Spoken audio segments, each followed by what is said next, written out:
toxic organizations.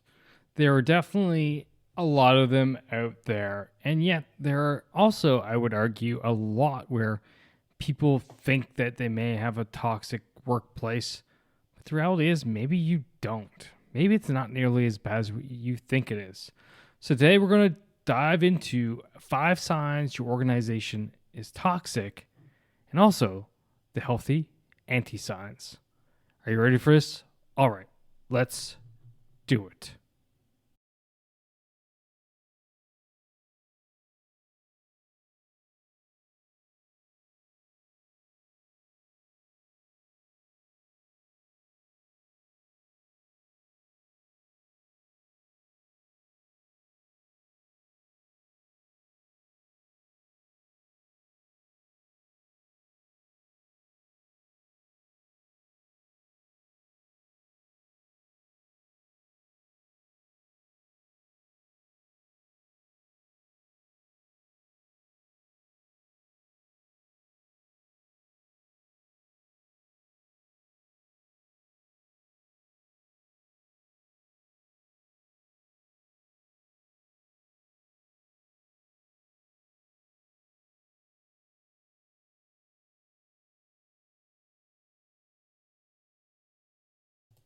Yes, welcome one, welcome all to the Peak Performance Leadership Podcast. It is your Chief Leadership Officer, Scott McCarthy.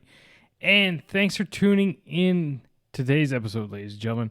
If you're new to the show, welcome. Welcome for joining us here at this movement, at this podcast, this ecosystem, what have you.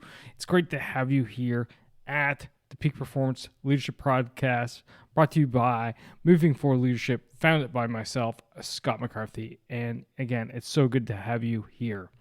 And before we dive into today's episode, again, touching it with my own hands, my own copy of my own very real book, You Don't Know Shit About Leadership, and neither do I.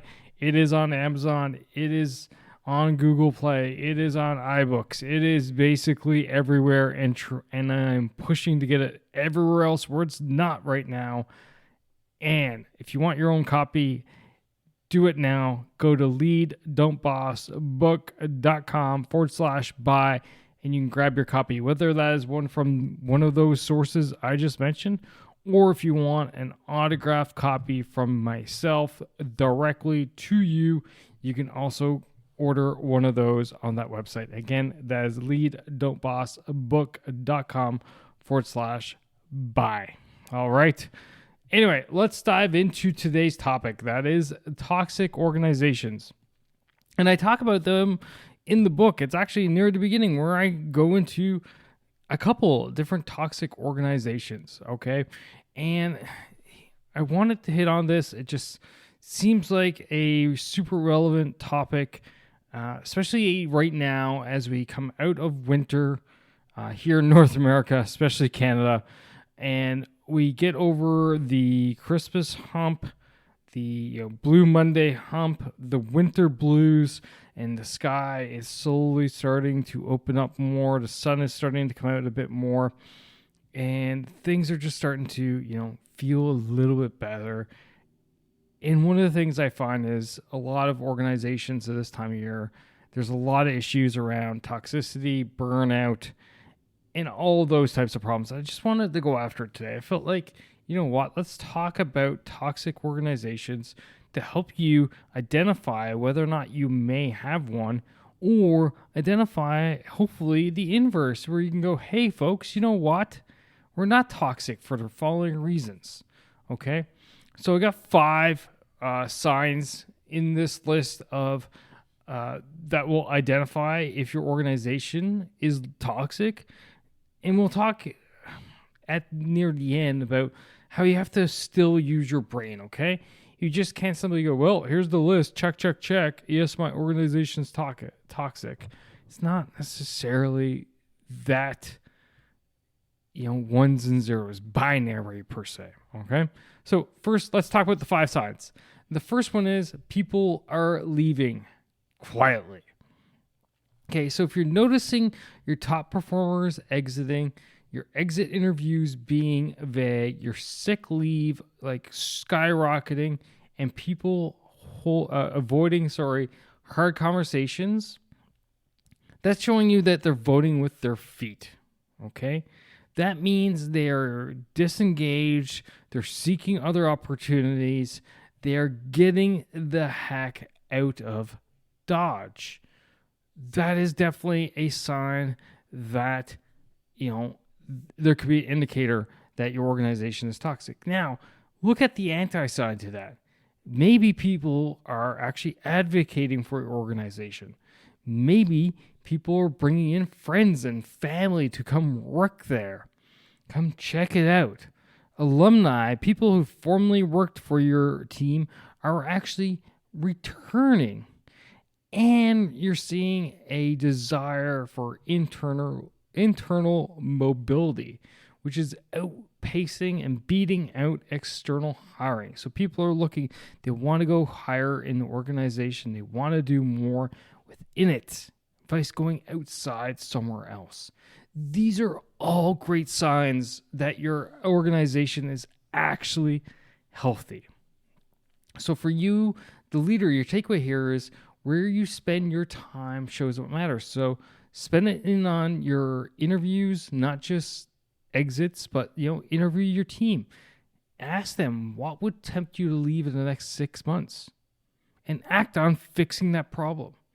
Or you could even ask the inverse question, which is what I prefer. What's keeping you around here? What is it that keeps you coming here every day? And double down on that. All right. So that is point 1. Sign 2. Gossip fills the gaps. All right.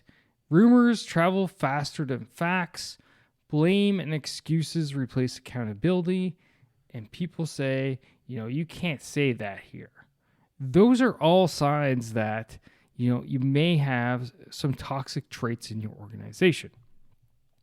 Now, the anti-sign to that one is, psychological safety and direct dialogue. So teams are using structured conversations to disagree, but professionally. All right. And these issues surface early. And it's in the meeting room, not necessarily in the hallway.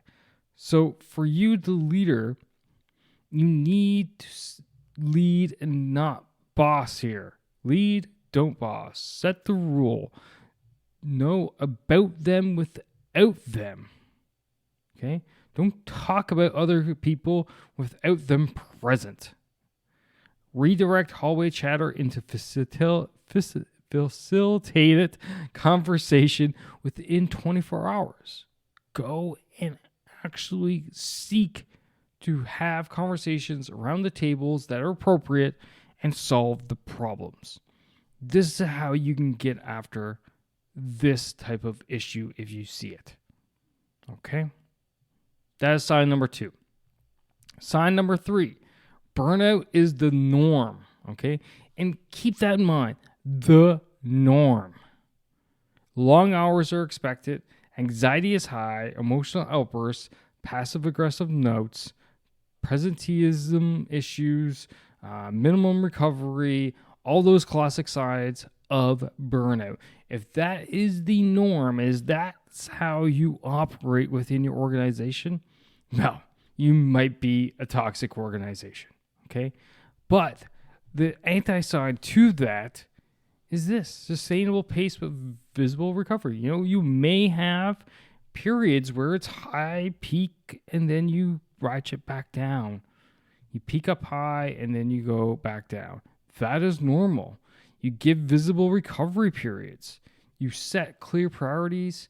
You make the workload sane, and you give public permission to rest. You value mental health. You value sick time. You protect your leaders, your team.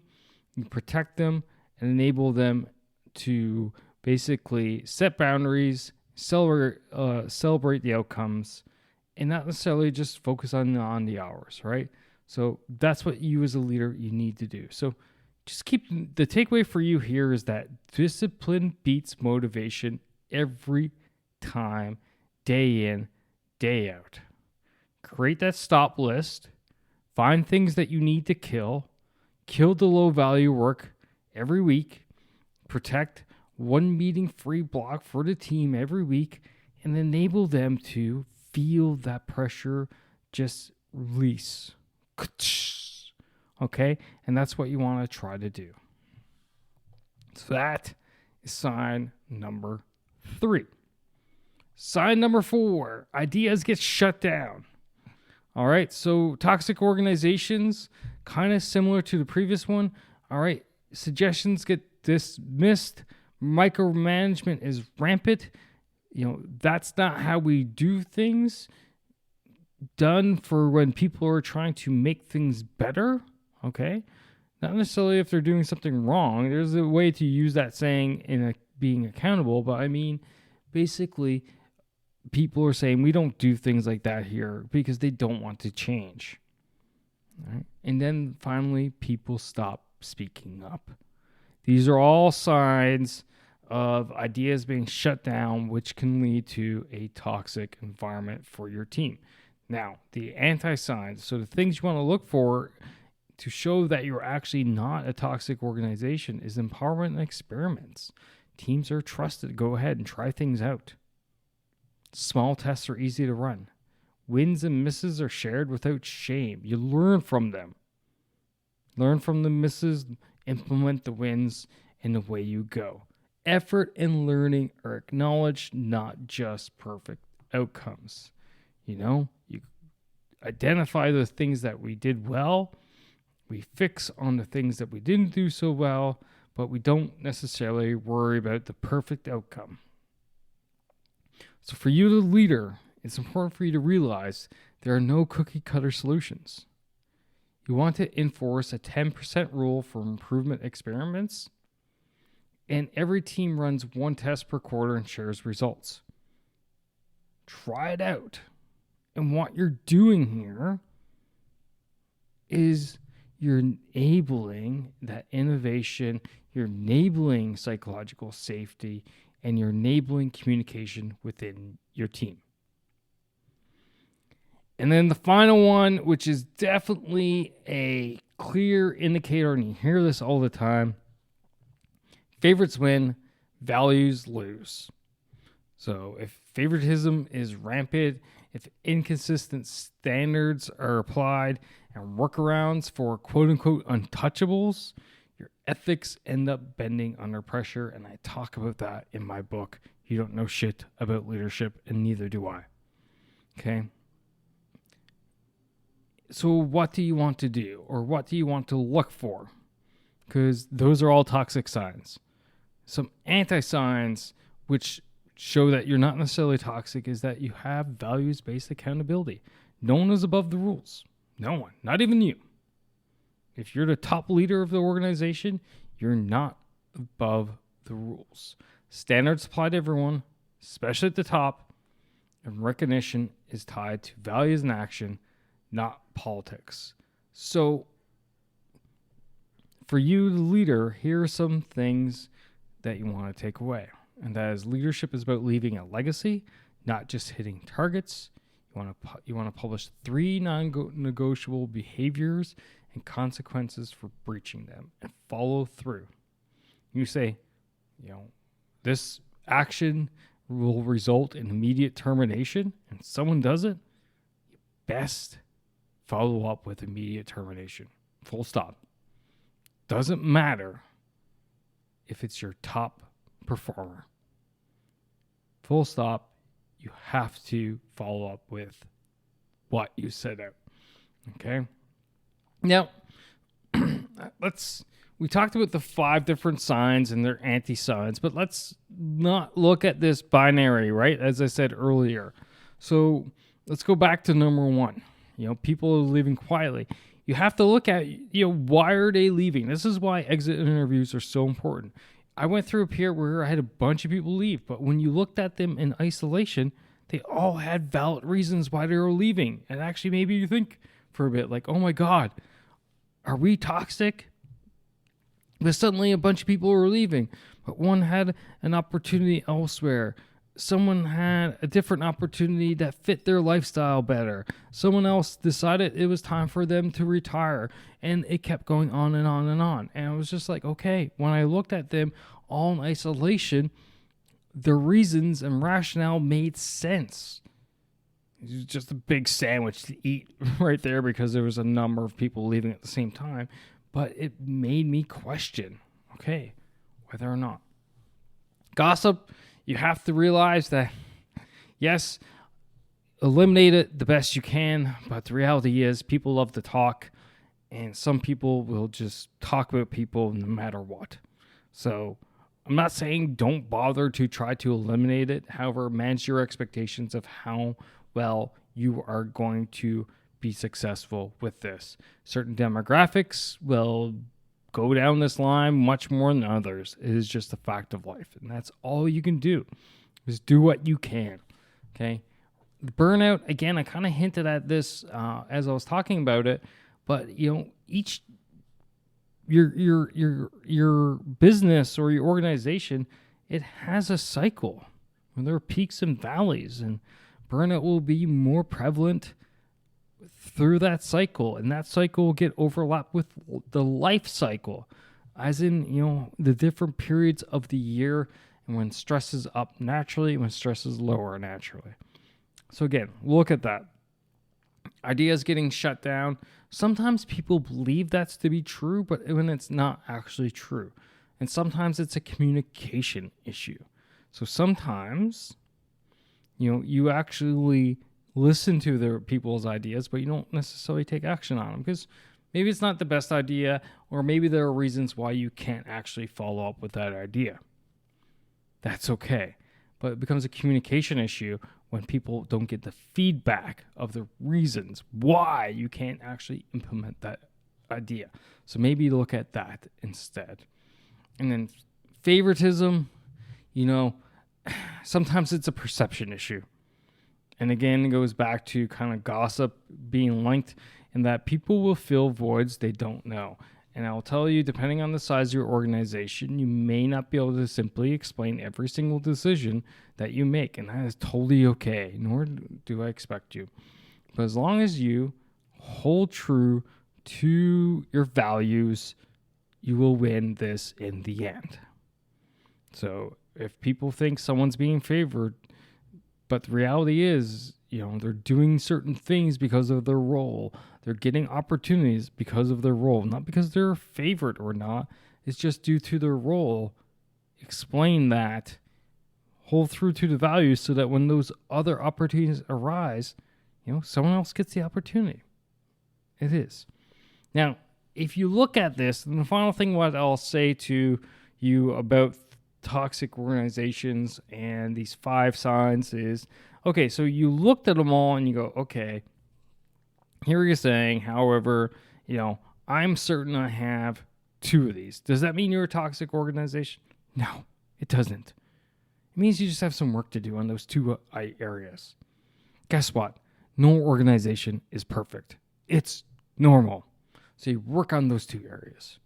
If you have 3 where you go, clearly, these are issues for us. Okay, you might be getting toxic now. But again, that doesn't mean you absolutely are 100% toxic. I would say if you get 4 or more of these where you go, okay, definitely have these issues here, then you need to work on your organization big time. And there's definitely toxicity going through. And sometimes it's not necessarily the organization, but it could be certain people. And it could be not necessarily a matter of people doing it on purpose, but rather they just don't know any better. So, the final thing of the show is, how do you go about fixing it? It is identifying the areas of improvement and then setting the standard and modeling that standard out of the gate immediately. So, for example, if you notice there is actual gossiping going on about people, don't be in the hallways talking about others. Tell your leadership team, tell your organization, we don't do that here. And then don't do it ever yourself. And when you witness it occurring, interrupt and say, folks, it appears like we're gossiping here. We don't do that. We do not do that. So that's not how we do things. If you don't have them here, we don't talk about them. You have to nail these things down as quick as possible. You may have to come across a little bit authoritarian again and go back to leadership style spectrum. You may have to balance over there, but at the end of the day, you will achieve success. So that's, ladies and gentlemen, that is it. Again, those 5 signs with their anti-signs. Okay, people are leaving quietly is the toxic sign. The anti-sign being advocacy and referrals. Gossip in the gaps. All right, that's the toxic sign, with the anti-sign being psychological safety and direct dialogue. Number 3 is burnout is the norm, but the anti-sign is sustainable pace but visible recovery. Number 4, ideas get shut down. Anti-sign, empowerment and experiments. And then finally, 5, favorites wins, values lose. Anti-sign, values-based economy. If this hit a note with you, I'd love to hear it. Reach out to me on LinkedIn, on email, drop a line, wherever you see me, all over social. And as always, lead, don't boss. Take care now.